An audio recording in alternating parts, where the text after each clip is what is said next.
Hey there, and welcome to The Drive, CBSNews.com show telling you who's up and who's down in the race for the Republican presidential nomination. I am your host, Brian Montopoli, and I've got a question, which is Newt Gingrich the second coming of Christine O'Donnell? Now, we all remember Christine O'Donnell, 2010 election cycle.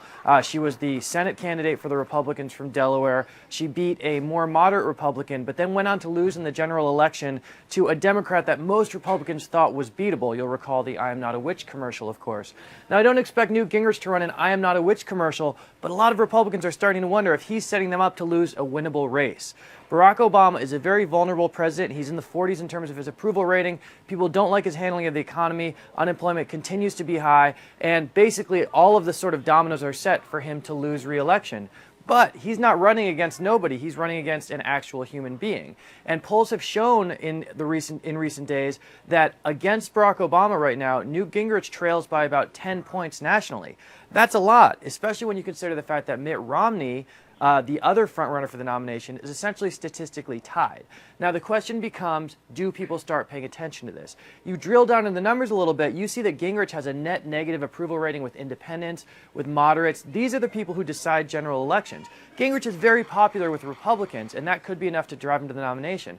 But a lot of Republicans are starting to say, wait a minute, are we going to nominate a guy who's going to lose a race that we should win? They're also worried about the down ballot effect, which means what happens to Senate races, what happens to House races if Newt Gingrich is at the top of the ticket. You know, the Republicans want to win the Senate back. They only need 4 seats to do so. And if they have Newt Gingrich at the top of the ticket, they're worried that's going to be a little bit more difficult. So that's the really big question being asked. Now, looking at the big board quickly, you'll see on our drive to the nomination, I have as co-frontrunners Mitt Romney here and Newt Gingrich. Now, a lot of folks are treating Gingrich as the sole frontrunner. I am not. I think it's a tie at this point, only because I think these questions are starting to be asked about Gingrich. And we can't forget, Gingrich is relatively new to the top of the field. I mean, we've had Herman Cain, we've had Donald Trump, for God's sakes. So let's not get too excited about this Gingrich boom just yet. That said, we're less than a month to Iowa, we're less than a month to New Hampshire, and those races are going to tell us a lot.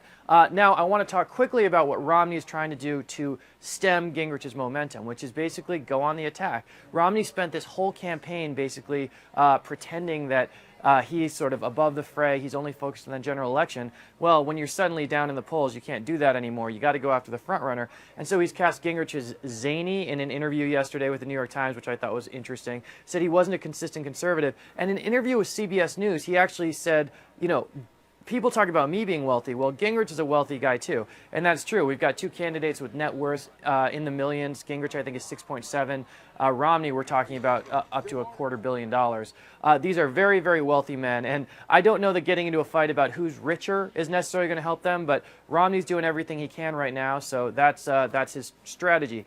Lastly, I want to talk about tonight. We've got a big debate tonight. It's the last debate before the Iowa caucuses. And you'll see we have some of these other faces here. All these folks, and we'll throw in Rick Santorum, Michelle Bachmann, Rick Perry, Ron Paul, and Rick Santorum, are all hoping for an upset win in Iowa, something that can sort of shoot their campaign forward. Now, Iowa doesn't decide nominations, but it does have a lot to do with fundraising, has a lot to do with momentum, so it'll be important. And the reason this debate is so important is because it's the last chance before people go see their families for Christmas and they start to have these conversations over dinner and say, who do you like, who do you not like? Those are important conversations. And this is the last chance the candidates are going to have a big stage to make their case so that when folks go home, see their families, they start having these conversations and they've made a good impression before those conversations. So be sure to check out the debate tonight and be sure to stay with The Drive for all of the developments in the Republican presidential race. I'm Brian Montopoli, CBS News, and we will see you next time.